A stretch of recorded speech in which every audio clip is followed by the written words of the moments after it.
Study creative tools. Dharashiv नाम के एक छोटे से गांव में मोनू नाम का एक लड़का अपने माता पिता के साथ रहा करता था। मोनू के पिताजी एक गरीब किसान और मां दूसरों के घरों में काम करती थी। दोनों ही अपना काम करके घर चलने की कोशिश किया करते थे। मोनू की पढ़ाई लिखाई के खर्च की वजह से दोनों बड़े परेशान थे। मुझे मेरे मोनू की बड़ी चिंता हो रही है। मोनू बड़ा हो गया है और अगर हमने उसका स्कूल में दाखिला नहीं करवाया तो बड़ी परेशानी हो जाएगी और उसका 1 साल खराब हो जाएगा। तुम सही कह रही हो पार्वती, और वैसे भी हमारा मोनू पढ़ने में बहुत तेज है और बहुत बुद्धिमान भी। अभी से ही उसे गणित और अंग्रेजी पढ़ने आ गया है। हम कल सुबह ही उसे एक बड़े स्कूल में लेकर जाएंगे और उसका दाखिला करेंगे। अगले दिन सुबह दाखिला करवाने मोनू को लेकर पार्वती और भास्कर एक बड़े से स्कूल में जाते हैं। वहां की खूबसूरती देखकर भास्कर हैरान हो जाता है, क्योंकि भास्कर ने पहले इतना बड़ा स्कूल कभी नहीं देखा होता है। पिताजी, क्या मैं इस स्कूल में पढ़ूंगा? बिल्कुल बेटा, तुम इसी स्कूल में पढ़ोगे। यहाँ पढ़कर बड़े आदमी बनोगे और ऐसे ही कई सारे स्कूल भी बनाओगे। हमें ज्यादा पैसे तो नहीं ना भरने पड़ेंगे पार्वती।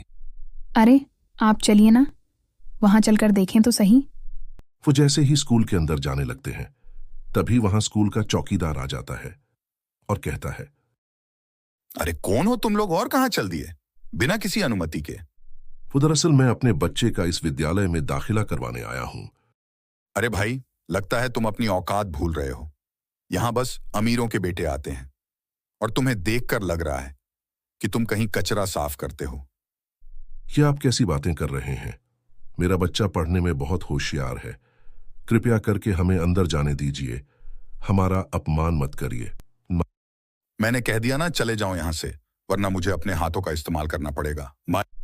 चौकीदार उन्हें वहां से डांट कर भगा ही रहा था कि तभी उस विद्यालय के एक मास्टर वहां आ जाते हैं और भास्कर और उसके परिवार की दशा देखकर कहने लगते हैं, चौकीदार, मैंने तुम्हें कितनी बार कहा है, समाज लोगों से इस तरह की बातें मत किया करो।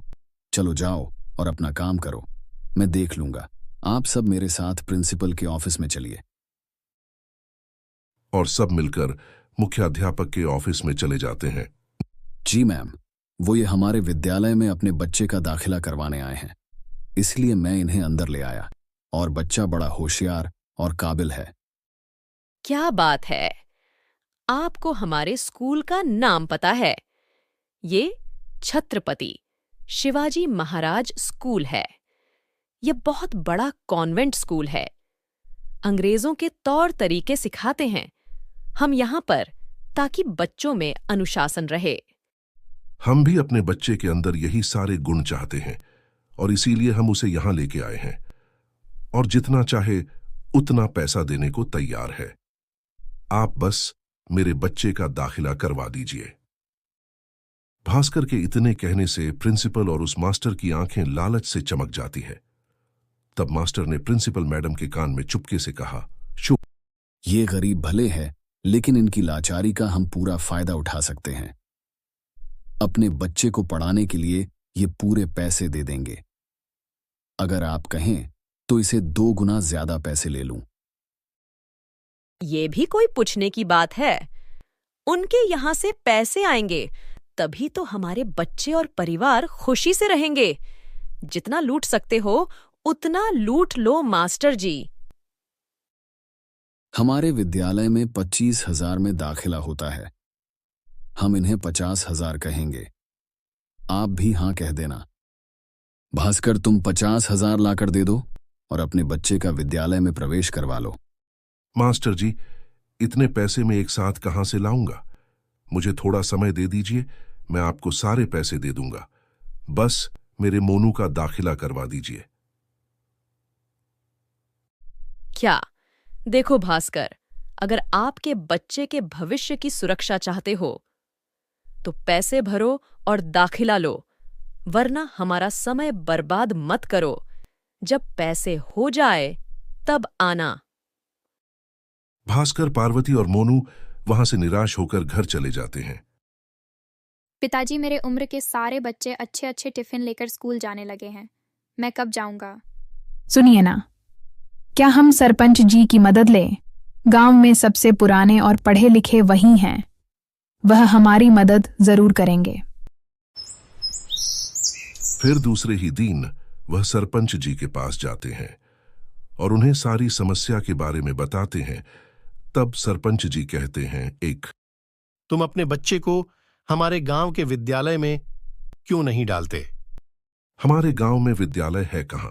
गांव में कोई अच्छी शिक्षा नहीं दे सकता, इसीलिए तो बच्चे को दूसरे गांव या शहर के विद्यालय में डाला जाता है। तुम दोनों मेरे साथ आओ, मैं तुम्हें अपने गांव में ही कुछ दिखाता हूं। सरपंच उन्हें जंगल के रास्ते से एक गुफा की ओर ले जाते हैं और कहते हैं, अंदर चलो, फिर तुम दोनों को सब पता चल जाएगा।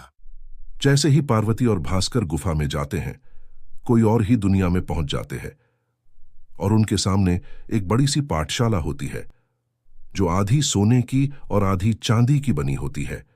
उस पाठशाला में सोने की घंटी होती है, चांदी का ब्लैक बोर्ड, सोने का बेंच जिस पर सारे बच्चे पढ़ाई कर रहे होते हैं।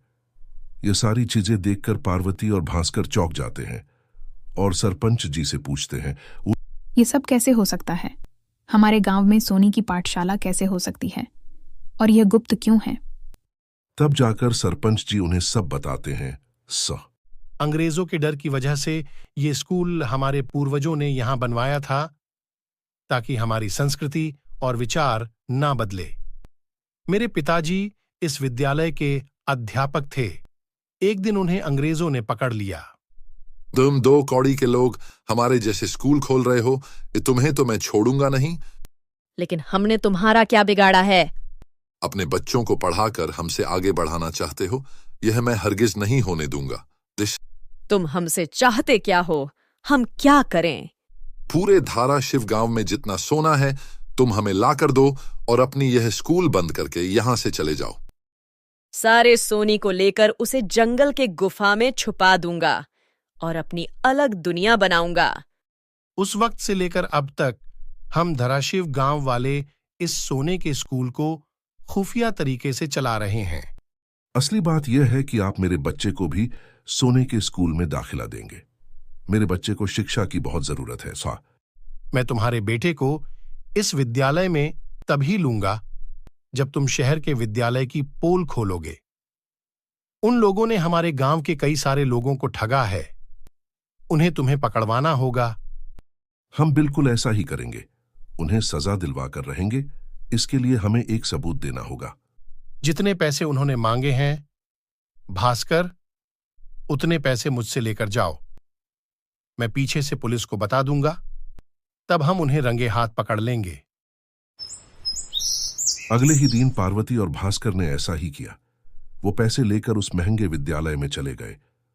मुझे पहले से ही पता था कि तुम अपने बच्चे को हमारे पास ही पढ़ाओगे। अरे इतना अच्छा स्कूल जो है, और कहां सोने की पाठशाला में पढ़ता।